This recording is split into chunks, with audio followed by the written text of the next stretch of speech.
सदका बलाओं को टालता है, मुसीबतों को टालता है, आफतों को दूर करता है। और सदका सबसे ज़्यादा दुनिया के अंदर, इस मखलूक के अंदर सबसे ज़्यादा ताकतवर चीज़ है। हमें सदका करना चाहिए। जब हमें कोई बीमारी लग जाए तो सदका करना चाहिए, कोई मुसीबत आ जाए तो सदका करना चाहिए। सदक़े से बहुत बड़े बड़े फ़ायदे हैं, बहुत बड़े फ़ायदे। सदका कैसे देना चाहिए, इस सिलसिले में भी हमारे यहाँ बहुत सारी गलत बातें मशहूर हैं। जैसा कि मुझसे लोग पूछते हैं कि मुफ्ती साहब सदका कैसे देना चाहिए, जिसकी तरफ से सदका दे रहे हैं उसके ऊपर से उतार के देना चाहिए, या उसको लिटा के उसके ऊपर से उतारना चाहिए, या उसके सर के ऊपर घुमाना चाहिए, क्या करना चाहिए? अगर हम कोई जानवर का गोश्त सदका करना चाहते हैं तो क्या उसका खून जिसकी तरफ से दिया जा रहा है उसके लगा देना चाहिए? तमाम तरह की बातें हमारे यहाँ मशहूर हैं। यही चीज़ मैं आज आपके सामने क्लियर करने चाह रहा हूँ। सदका इस कायनात की सबसे ज़्यादा ताकतवर चीज़ है। हदीस शरीफ में आता है कि अल्लाह रब्बुल इज़्ज़त ने जब इस दुनिया को बनाया, तो इस ज़मीन को बनाया तो ये ज़मीन हिलने लगी, जुम्बिश करने लगी। तो अल्लाह ताला ने इस ज़मीन की हरकत को, इस ज़मीन के हिलने को बंद करने के लिए इसके ऊपर पहाड़ को बना दिया। तो फ़रिश्तों ने जब पहाड़ देखे तो फ़रिश्तों को ताज्जुब हुआ। फ़रिश्तों ने ताज्जुब में पूछा, ए रब्बुल जलाल, कि इतनी ताकतवर चीज़ पहाड़, क्या इससे भी ज़्यादा ताकतवर चीज़ कोई इस दुनिया के अंदर है, इस कायनात के अंदर है?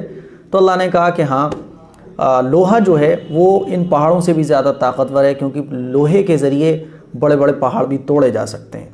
तो फ़रिश्तों को फिर ताज्जुब हुआ। फ़रिश्तों ने पूछा, ए रब्बुल जलाल, क्या इस लोहे से भी ज़्यादा ताकतवर कोई चीज़ है? अल्लाह ने कहा कि हाँ, आग। इस आग के ज़रिए लोहे को भी ख़त्म किया जा सकता है, पिघलाया जा सकता है। फ़रिश्तों ने फिर पूछा, ए रब्बुल जलाल, क्या आग से भी ज़्यादा ताकतवर कोई ऐसी चीज़ है जो आपने बनाई हो? अल्लाह ने कहा हाँ, पानी के ज़रिए आग को भी ख़त्म किया जा सकता है। फ़रिश्तों ने फिर पूछा, ए रब्बुल जलाल, पानी से भी ज़्यादा कोई ताकतवर चीज़? अल्लाह ने कहा हाँ, हवा है, कि हवा के ज़रिए पानी सूख जाता है। तो फ़रिश्तों ने फिर कहा, ए रब्बुल जलाल, कोई और ऐसी ताकतवर चीज़, ऐसी कवी और ऐसी शदीद चीज़ जो हवा से भी ज़्यादा ताकतवर हो? तो अल्लाह रब्बुल इज़्ज़त ने क्या फ़रमाया वो आप सुनिए। अल्लाह ने फ़रमाया कि हाँ, इन सारी चीज़ों से भी ज़्यादा ताकतवर एक चीज़ है, वो है सदका। क्योंकि सदक़े से अल्लाह का गज़ब ख़त्म होता है, अल्लाह का गज़ब ठंडा होता है, और जहन्नम की आग ठंडी होती है, और सदक़े के ज़रिए मुसीबतें दूर होती हैं, बलाएँ दूर होती हैं, आफ़तें दूर होती हैं। तो इस पूरी कायनात में अल्लाह रब्बुल इज़्ज़त ने फरमाया कि सदका सबसे ज़्यादा ताकतवर है, क्योंकि सदक़े के ज़रिए जहन्नम की आग ठंडी होती है और अल्लाह का गज़ब दूर होता है। तो हमें सदका करना चाहिए। कोई मुसीबत आ जाए, प्रॉब्लम आ जाए, कोई काम नहीं बन रहा हो तो सदका करना चाहिए। अब ये सदका कैसे करना चाहिए ये भी समझ लें। बाज़ लोग ऊपर से, कोई नीचे से, कोई ऊपर से, कोई लिटा के घुमाता है। तमाम तरह के तरीक़े अलग अलग हमारे यहाँ मशहूर हैं। आप इन सारे तरीक़ों को छोड़ दें। भाई, आप जिस काम के लिए भी सदका दे रहे हैं, अल्लाह तो दिलों के हाल जानने वाला है। अल्लाह दिलों के हाल जानता है। बस आप, कोई घर में बीमार है, आप नियत करके उसकी तरफ से दे दें। 10 रुपये, 5 रुपये, कोई खाने की चीज़। अल्लाह के यहाँ क्वालिटी देखी जाती है, क्वांटिटी नहीं देखी जाती। हमारे यहाँ क्या है, गिनती देखी जाती है। 100 रुपये, 500 रुपये, 1000 रुपये। आप 1 रुपया भी अगर अल्लाह की रज़ा के लिए सदका करते हैं तो वो भी अल्लाह को बहुत पसंद है, बहुत पसंद है। क्योंकि अल्लाह ये देखता है दिल, किस दिल से मेरे बंदे ने ये दिया है। अब ये ऊपर से उतारना, लिटा के उतारना और घुमाना पैसों को या खाने की चीज़ों को, इसकी कोई असर नहीं है। आप भाई किसी घर में कोई बीमार हो गया, उसकी तरफ से सदका देना चाहते हैं तो वैसे ही जाके सदका दे दें।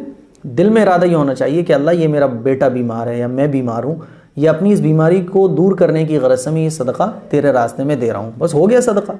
या कोई खाने की चीज़ है जो आप सदका करना चाहते हैं, तो घर में कोई बीमार है, उसकी तरफ से आप सदका कर रहे हैं, अपनी तरफ से सदका कर रहे हैं, तो बस दिल में इरादा कर लें क्या या अल्लाह, मैं इस बीमारी को दूर करने की गरज से ये सदका दे रहा हूँ।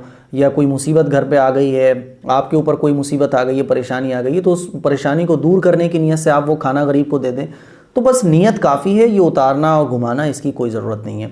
आप सदक़े में पैसे भी दे सकते हैं, कोई कपड़ा भी दे सकते हैं, कोई खाने की चीज़ भी दे सकते हैं, कुछ भी दे सकते हैं और कितना भी सदका दे सकते हैं। तो ये सदका देने का तरीका है। और जो मुआशरे में तरह तरह के तरीक़े मशहूर हैं, घुमा के और ये आड़ा तिरछा करके, इसकी कोई असल नहीं है। ठीक है, सदका देने में इस बात का ख्याल रखा जाए कि जैसे हदीस शरीफ में आता है कि सीधे हाथ से सदका दिया जाए तो उल्टे हाथ को भी खबर ना हो, ऐसा सदका अल्लाह को पसंद है। सदका दें तो खामोशी के साथ दें, किसी गरीब की मदद करें तो खामोशी के साथ मदद कर दें, ये अल्लाह को बहुत पसंद है। तो ये था सदका देने का तरीक़ा और सदक़े के फ़ायदे। इस क्लिप को शेयर ज़रूर करें ताकि हर मुसलमान को सदका देने का तरीक़ा पता चल सके। व आखिरु दावाना अल्हम्दुलिल्लाहि रब्बिल आलमीन।